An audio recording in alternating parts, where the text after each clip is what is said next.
स्वागत है आपका हमारे चैनल आवाज़ अदनान पर। उम्मीद करता हूं आप सब बहुत अच्छे होंगे।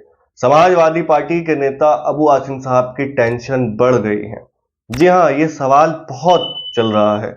ये सवाल आपके दिल में भी आया होगा कि कैसे टेंशन बढ़ गई है। 19 में भी वो जीते, 14 में भी वो जीते और 9 में भी वो जीते, तो इस बार किस तरह से टेंशन बढ़ गई है ये समझ नहीं आ रहा।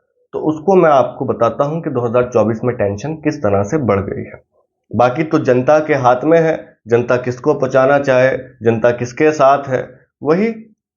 लेकिन एक सवाल जो उठा है उसके बारे में मैं आपको बता दूं और थोड़ा क्लियर कर दूं। अगर आपने चैनल सब्सक्राइब नहीं करा हो तो चैनल को जल्दी सब्सक्राइब कर लें और वीडियो को पूरा जरूर देखें।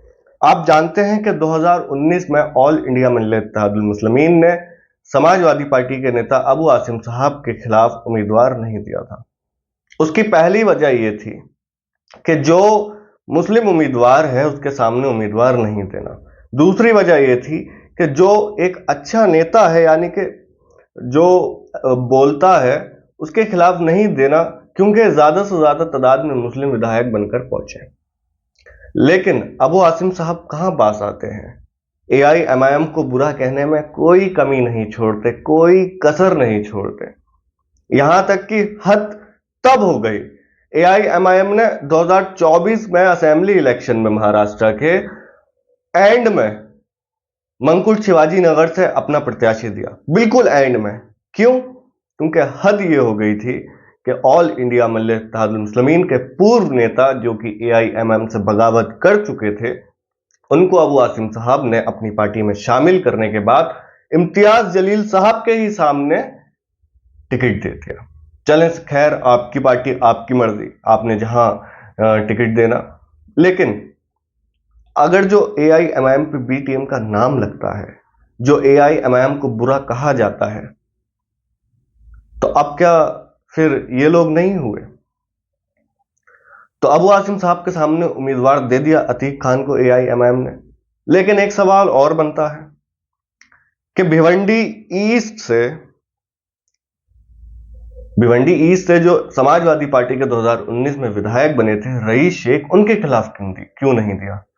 तो ऑल इंडिया मिल्लत इत्तेहादुल मुस्लिमीन ये नहीं चाहती है कि एक मुस्लिम क़यादत कमजोर हो।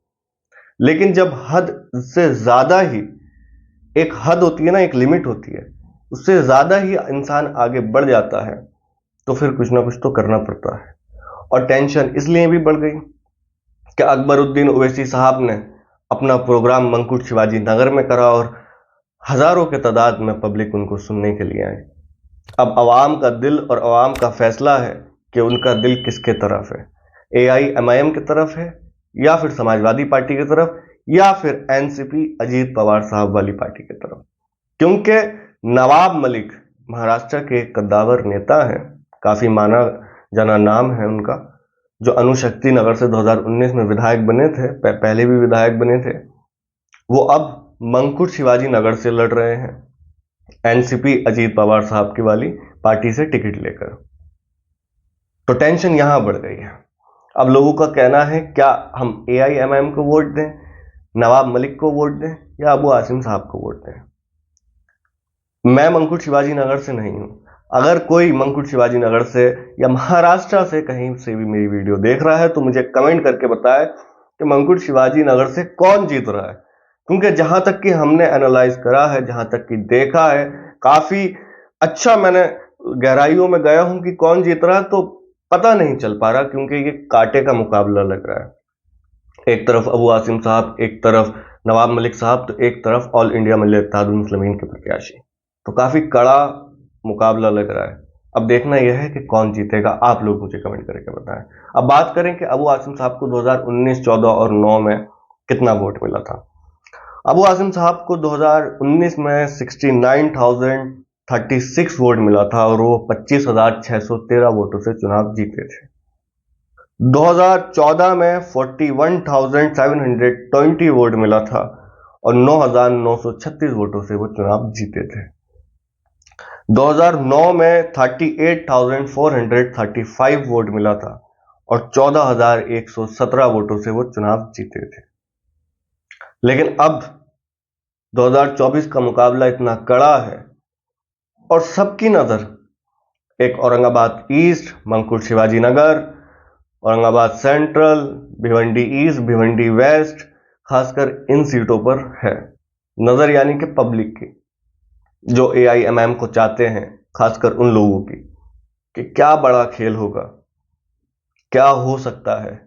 देखिए, इम्तियाज जलील साहब का जो चुनाव चल रहा है ना, वो तो अल्हम्दुलिल्लाह काफी अच्छा चल रहा है। ऑल इंडिया मजलिस इत्तेहादुल मुस्लिमीन सिर्फ 16 सीटों पर चुनाव लड़ रही है। अच्छा, अबू आसिम साहब ने एक और चीज मैं आपको बताऊं, महाविकास अघाड़ी से 12 सीटों पर टिकट मांगे थे, यानी कि 12 सीटें मांगी थी कि हम 12 सीटों पर अपने उम्मीदवार खड़े करेंगे, लेकिन महाविकास अघाड़ी ने 2 सीटें ही दी इनको। उसके बाद इन्होंने ऐलान करा कि हम टोटल 8 सीटों पर चुनाव लड़ेंगे, 2 तो महाविकास अघाड़ी ने दी और 6 सीटें ऐसी जो कि जहां से महाविकास अघाड़ी यानी कि कांग्रेस, एनसीपी, शरद पवार, शिवसेना, उद्धव ठाकरे साहब वाली पार्टी का कोई सा भी उम्मीदवार खड़ा होगा, उसके सामने भी अबू आसिम साहब अपना उम्मीदवार खड़ा करेंगे। और ये 6 सीटें ऐसी हैं ना, जहां से ऑल इंडिया मजलिस इत्तेहादुल मुस्लिमीन भी चुनाव लड़ रही है और मजबूत भी है। ये बात मैं नहीं कह रहा, ये बात इम्तियाज जलील साहब ने कही है कि वो 6 सीटें ऐसी हैं जहां से एआईएमआईएम चुनाव लड़ रही है। अगर एआईएमआईएम को हराना ही होता या फिर ऐसा कुछ करना होता कि एआईएमआईएम बी टीम है, किसी और को फायदा पहुंचना चाहिए, तो भिवंडी में भी अपना, जहां से समाजवादी पार्टी के 2019 में विधायक बने थे रईस शेख साहब, उनके खिलाफ भी उम्मीदवार देती, वहां से नहीं दिया।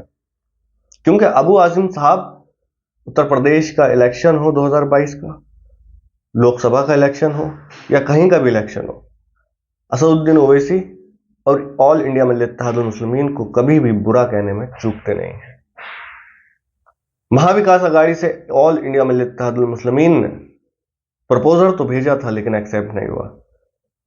उसी और अबू आसिम साहब का एक बयान आता है कि अगर मुस्लिम क़यादत की बात है तो वो तो हम कर रहे हैं, समाजवादी पार्टी कर रही है, तो हमें एआईएमआईएम की जरूरत नहीं है। आप लोग मुझे कमेंट करके बताएंगे कि आप एआईएमआईएम को अपनी क़यादत के लिए चुनते हैं या फिर समाजवादी पार्टी को चुनते हैं। और आज मुझे ये भी कमेंट करके बताएं कि महाराष्ट्र में किसकी सरकार बन रही है, कौन किंग मेकर का रोल निभाएगा, कौन किंग मेकर बनेगा, और क्या लगता है कि ऑल इंडिया मजलिस इत्तेहादुल मुस्लिमीन को कितनी कामयाबी मिलेगी। कमेंट करके बताएं। अगर आपने चैनल सब्सक्राइब नहीं करा हो तो चैनल को जरूर सब्सक्राइब करें, वीडियो को जरूर लाइक करें।